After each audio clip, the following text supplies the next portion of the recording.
আল্লাহ তাআলা বলেন ওয়ালিল্লাহুম্মা মালিকাল মুলকি তু'তিল মুলকা মান তাশাউ ওয়া তানজিউল মুলকা মিম্মান তাশাউ ওয়া তু'ইজ্জু মান তাশাউ ওয়া তুযিল্লু মান তাশাউ বিয়াদিকাল খায়র ইন্নাকা আলা কুল্লি শাইইন কাদির। প্রিয় ভাইরা, আল্লাহ তাআলা বলেন সমাহান সেই সত্তা, সার্বভৌম ক্ষমতার মালিক আল্লাহ। আল্লাহ যাকে ইচ্ছা করেন রাজত্ব দান করেন, যাকে ইচ্ছা করেন রাজত্ব কেড়ে নেন। কথা বলেন না কেন? আমরা দেখেছি আল্লাহ এই 5 আগস্টের আগে এই বাংলার ভূখণ্ড একদম জালিম ছিল, স্বৈরাচার ছিল, ফ্যাসিস্ট ছিল। আছে নাকি? যারা বলেন আছে নাকি? ক্ষমতা কেড়ে নিয়েছেন কে? অত ইজ্জু মান তাশা ওয়া তুযিল্লু মান তাশা। আল্লাহ ইচ্ছা করলে সম্মানিত করেন, আবার অপমানিত করেন। দেখেন, তিনি দীর্ঘ 15 থেকে 17 বছর তিনি রাষ্ট্র ক্ষমতায় ছিল। সম্মানিত ছিল না অপমানিত ছিল? জোরে বলেন, জোরে বলেন। তাহলে তিনি ক্ষমতায় ছিল, আল্লাহর পক্ষ থেকে ক্ষমতা কেড়ে নেওয়া হয়েছে, আল্লাহর পক্ষ থেকে তিনি লাঞ্ছিত অপমানিত হয়েছে। প্রিয় ভাইরা, সুতরাং দুনিয়াতে পৃথিবীর ইতিহাস সাক্ষী অনেক জালিমরা ক্ষমতায় ছিল, তারা সম্মানিত ছিল না। ছিল নাকি? অনেক জালিমরা ক্ষমতায় ছিল কিন্তু সম্মানিত ছিল না। আল্লাহ অনেক জালিমদেরকে ক্ষমতা দিয়েছেন কিন্তু অপমানিত করেছেন। আল্লাহ নমরুদকে, ফেরাউনকে ক্ষমতা দিয়েছেন, অপমানিত করেছেন। নমরুদকে আল্লাহ ক্ষমতা দিয়েছেন, জুতার বাড়ি দিয়েছেন। ফেরাউনকে আল্লাহ ক্ষমতা দিয়েছেন, চুবানি খাইয়েছেন। আবু জাহেলকে ক্ষমতা দিয়েছেন, অপদস্থ লাঞ্ছিত করেছেন। বাংলাদেশের লেডি ফেরাউন, বাংলাদেশের লেডি রাস্তানকে আল্লাহ ক্ষমতা দিয়েছেন, বাংলার ভূখণ্ড থেকে তাকে বিতাড়িত করেছেন।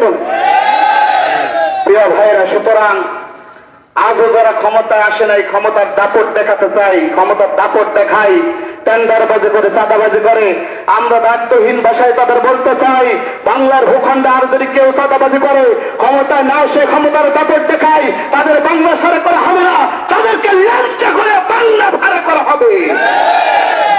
প্রিয় ভাইরা, আল্লাহ তাআলা বলেন আমাকার ওয়া মাকার আল্লাহু আল্লাহু খায়রুল মাকিরিন।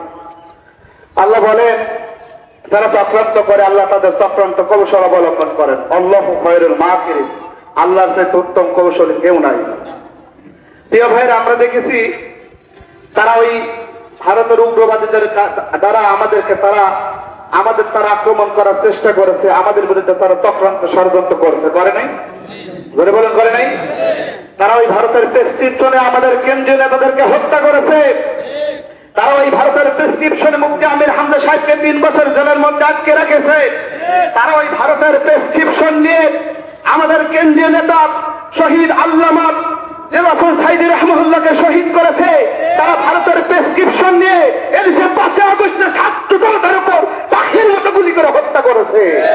প্রিয় ভাইয়েরা, এখনো যারা ওই ভারতের প্রেসক্রিপশন নিয়ে যারা বাংলার মধ্যে যারা উগ্রবাদী চিন্তা চেতনা করতে চাই, বাংলাদেশ দখল করতে চাই, বাংলাদেশের স্বাধীনতা সার্বভৌমত্ব রক্ষা করতে, বরং তারা স্বাধীনতা সার্বভৌমত্ব ভোগ করতে চাই, আমরা এই খাজনগরের বাসী এখান থেকে বলতে চাই, আর যদি কেউ ভারতের চাবিদারি করে বাংলাদেশের মাটি নিয়ে সার্বভৌম ক্ষমতার বিরুদ্ধে চক্রান্ত করে, বাংলাদেশের জামাত ইসলামী সহ সকল মুসলমান ঐক্যবদ্ধ হয়ে ওই সমস্ত ফাঁসিদম ভারতের দালালদেরকে বাংলার ভূখণ্ড থেকে আমরা তাদেরকে বিতাড়িত করব। বাংলাদেশ জামাত ইসলামের সকল পর্যায়ের নেতৃত্ব সহ এদেশের কৃষক, শ্রমিক, ভ্যান চালক, ধনী গরিব সকল দলমত নির্বিশেষে সকল ঐক্যবদ্ধ হয়ে ওই সমস্ত ফাঁসিদম আমরা বাংলার ভূখণ্ড থেকে ফাঁসিদম দূর করে বাংলাদেশের প্রতিটি ইঞ্চ আমরা রক্ষা করব। কথা বলে দেখান। প্রিয় ভাইয়েরা, আগামীর বাংলাদেশ মুফতি আমির হামজার বাংলাদেশ, আগামীর বাংলাদেশ ডক্টর শফিকুর রহমান সাহেবের বাংলাদেশ, আগামীর বাংলাদেশ আল্লামা সাইদির বাংলাদেশ গর্ব। এজন্য আমরা দলমত নির্বিশেষে ঐক্যবদ্ধ হয়ে একটা প্রতীক দাঁড়িপাল্লায় ভোট দিয়ে মুফতি আমির হামজাকে কুষ্টিয়ার বুকে জয়যুক্ত করব। রাজা আছেন না? কারা কারা রাজা আছেন? হাত তুলে দেখান। যারা আজকে যারা এত সুন্দর প্রোগ্রাম আয়োজন করেছেন, সকলের জন্য দোয়া রেখে সফলতা কামনা করি। আপনাদের কাছে দোয়া আছে, আমি দোয়া রেখে আমি আমার বক্তব্য শেষ করছি। আসসালামু আলাইকুম ওয়া রাহমাতুল্লাহ।